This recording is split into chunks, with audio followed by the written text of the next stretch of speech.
Hi. There. Okay, you starting now, Amy? Okay. So, I thought maybe I could get an extra 10 seconds in there, so it's just so tough, you know.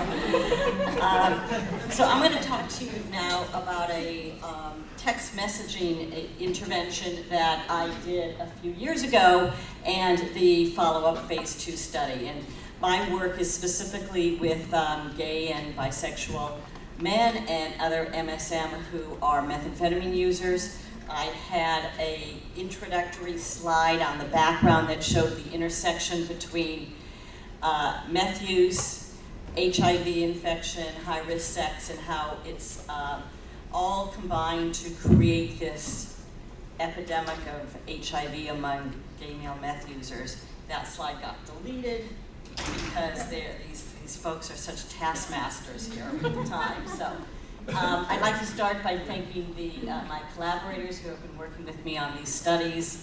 It's great to be part of a team, and it's even better to be part of a team with people that you like and enjoy.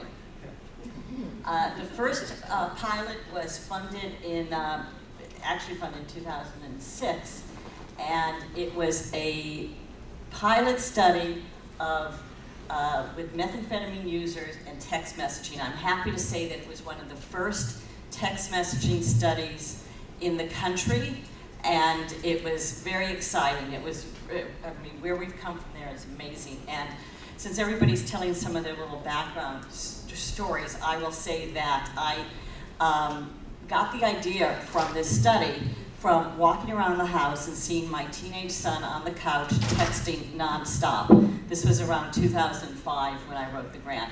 He never called his friends, he never talked to anybody on the phone, he was only texting. And as I was walking around and I was saying to him, why don't you pick up your phone? Why don't you call your friends? And he was looking at me, you know, the way I used to look at my parents who didn't like Bob Dylan or the Beatles, you know? It occurred to me, I think I can go with this. I think I can do something about this. And then I wrote the grant, and it got funded. So he now believes that I owe my success to him. It has nothing to do with all of my hard work and writing the grants, and writing the manuscripts, and the education that I got for years. It's all about him.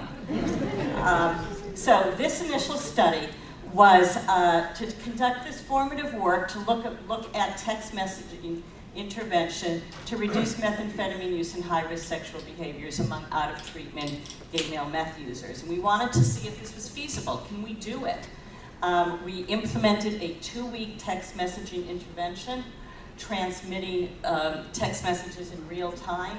And the aim of very short, this was, you know, pretty low tech at that time, to try to impact at least one meth-using episode and at least one high-risk sex episode, and to provide culturally appropriate referrals. We had a community advisory board who met with us quarterly, who helped us design the study. Eligibility were, well, it was pretty much high-risk gay male meth users. This was our flyer that we had, and if you look at that, do you ever see these phones anymore? No. You know, a lot of people didn't have cell phones when we did this pilot, so we gave them phones, and what we gave them at that time was a T-Mobile Sidekick. Remember those? Okay, we rewrote 400 text messages. We wrote these text messages based on social support theory, health belief model, and social cognitive theory. And the messages were written based on these different risk profiles, so that everybody they'd come in, and their first assessment, baseline assessment, was an ACASI, and based on their responses to the ACASI, we were able to code them by risk profiles. We didn't want to send a text message about medication adherence to somebody who was HIV negative. We didn't want to send a text message about being safe when you hook up in the park by somebody who only hooked up online or had a primary partner and hooked up through social events. So we put everybody in created a risk profile for everybody and then send them to text messages. These texting hours were identified through the focus group with MSM meth users, and these were the hours that we text the individuals. And here are some sample text messages by theory. So I won't go through all of them, but for example, informational support. Did he give you a bug? Here's where to go. Health threat, meth can take your teeth. Self-efficacy, say first thing, your pause like you did last time, you can do it. So we wrote 400 of these. And each one was based on a theory, and each one was specific to a risk profile. And here is our T-Mobile Sidekick from 2006. The thing that's important about this, the reason I kept this slide up, is one of the things that came out of the focus groups was that they recommended that we have a referral list. So when we gave every participant this phone, we downloaded a referral list in the phone.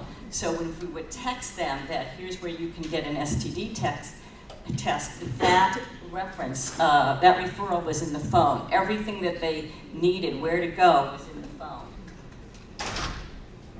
Okay, and here's some sample text message conversations. These were the type of conversations that we had. This was a staff member, and here's a participant.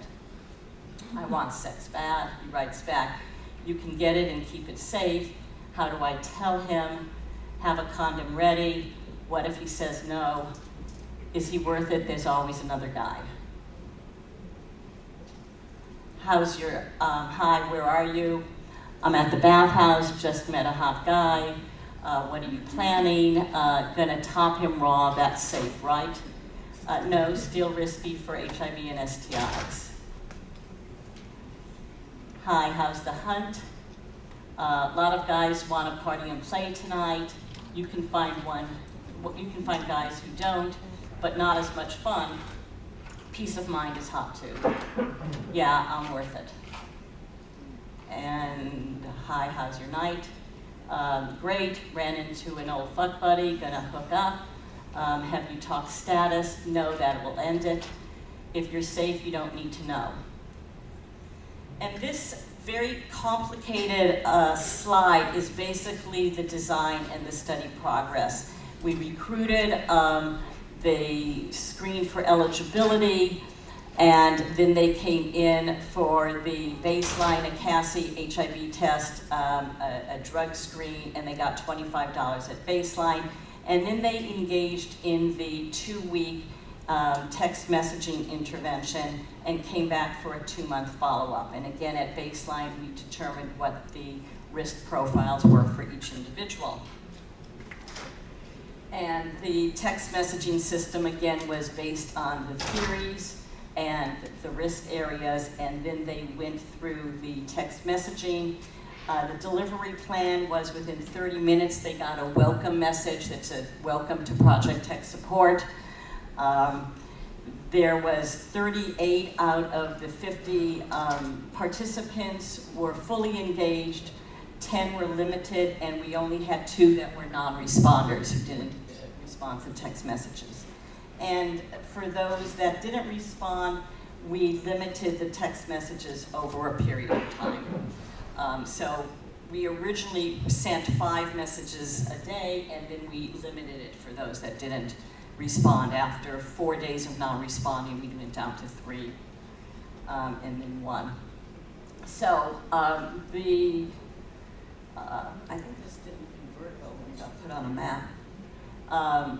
Okay, so generally the participants were 35% Caucasian white, the other were men of color, 60% were HIV infected, and they ranged between 22 and 61 years with the mean age at 36, and we had, the majority of the participants did not work full-time, and the majority of the participants had, well, it was kind of split in terms of educational attainment, but we did have 29 participants who are homeless in the past 6 months. So when you look at the findings, again, this is a quick 2-week intervention, and we were really amazed to see the findings that came out of this. When you look at alcohol and drug use in the previous 2 months, you see the significant decrease of ecstasy, meth, poppers, and barbiturates. And often when I give this presentation, people question, like, well, I don't get the barbiturates. I get ecstasy, meth, and poppers, amyl nitrate. Those are stimulants. Those get, you know, people take these together, but don't quite get the barbiturates. What do you think is going on there? Yeah, they're taking the barbiturates to come down from the stimulants. Meth use at baseline, all significant findings, injected meth in the previous 2 months, stopped having unprotected sex while on meth, stopped using meth. Length of time since they last used meth at baseline, it had been just weeks, and by follow-up, it had been months since they last used meth.